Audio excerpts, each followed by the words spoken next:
বৃহস্পতিবার বর্ডার গোলচক্কর এলাকায় পশ্চিম ত্রিপুরা লোকসভা আসনের প্রার্থী বিপ্লব কুমার দেব ও ৭ রামনগর উপনির্বাচনের দীপক মজুমদারের সমর্থনে এক নির্বাচনী জনসভা ও যোগদান সভার আয়োজন করা হয়। এদিন অনুষ্ঠানে মুখ্যমন্ত্রী বলেন, প্রধানমন্ত্রী নরেন্দ্র মোদীর নেতৃত্বে দেশে প্রতিনিয়ত উন্নয়ন হয়ে চলছে। তিনি বলেন যে প্রধানমন্ত্রী উত্তর পূর্বাঞ্চলের উন্নতিতে গুরুত্ব আরোপ করেন। রাজ্যেও তার নির্দেশে উন্নয়ন হয়ে চলেছে। জাতি জনজাতি নির্বিশেষে সকলে মিলে একসঙ্গে কাজ করলে তবেই এক শ্রেষ্ঠ ত্রিপুরা তৈরি হবে। প্রধানমন্ত্রীর সহযোগিতায় স্বাস্থ্য ব্যবস্থায় ত্রিপুরার উন্নতি সাধন হয়েছে। রাজ্যে বাড়ছে ব্যবসা বাণিজ্য। বিনিয়োগকারীরা আকৃষ্ট হয়ে রাজ্যে ইন্ডাস্ট্রি তৈরিতে বিনিয়োগ করতে উৎসাহী হচ্ছেন। আগামী দিনে বিজেপির হাত ধরে ত্রিপুরার ভবিষ্যৎ আরো উন্নত হবে। আর আমরা এখানে বলছি, জাতি জনজাতি মিলে আমরা সমস্ত ধর্মের লোক, আমরা যারাই যে জাতেরই হোক, আমরা সবাই মিলে যদি একসাথে কাজ করি তবেই এক ত্রিপুরা শ্রেষ্ঠ ত্রিপুরা আমরা তৈরি করতে পারবো, এবং সেই দিশায় আমরা কাজ করছি। এখানে বলা হয়েছে, এখানে যেভাবে স্বাস্থ্য ব্যবস্থা আমরা যেভাবে উন্নতির দিকে আমরা কাজ নিয়ে যাচ্ছি, একমাত্র সেটা সম্ভব হয়েছে মাননীয় প্রধানমন্ত্রীর জন্য।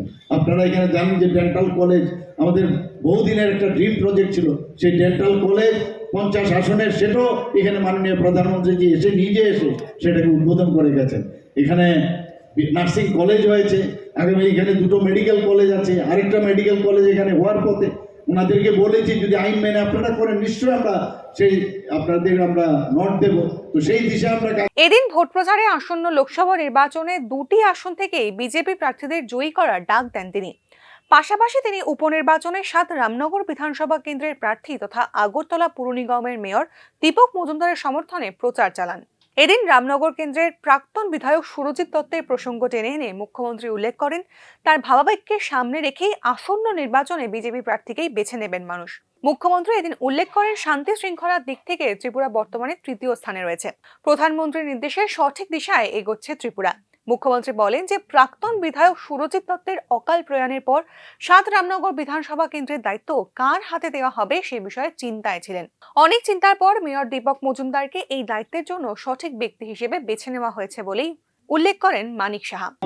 আমার এখানে আজকে আপনারা সবাই জানেন, যখন আমাদের সুনুদা অকাল প্রয়াণ যখন হলো, তখন আমরা ভাবছিলাম এই রামনগরের কার হাতে, কাকে আমরা এই উপনির্বাচনে কাকে আমরা দায়িত্ব দেব। অনেক চিন্তা ভাবনার পর অনেক কথাবার্তা হলো, শেষ পর্যন্ত আমরা দেখলাম যে সত্যিকারের অর্থে যদি ফিটিং কোনো ক্যান্ডিডেট হয়, এ হচ্ছে আমাদের মেয়র দীপক মজুমদার। এবং আমরা সবাই আমরা ডিসিশন নিলাম দীপক মজুমদারকে এই কেন্দ্র থেকে আমরা তাকে। জনসভায় ৩৭০ পরিবারের ১৪৭৮ জন ভোটার সিপিএম এবং কংগ্রেস ত্যাগ করে বিজেপিতে যোগ দেন।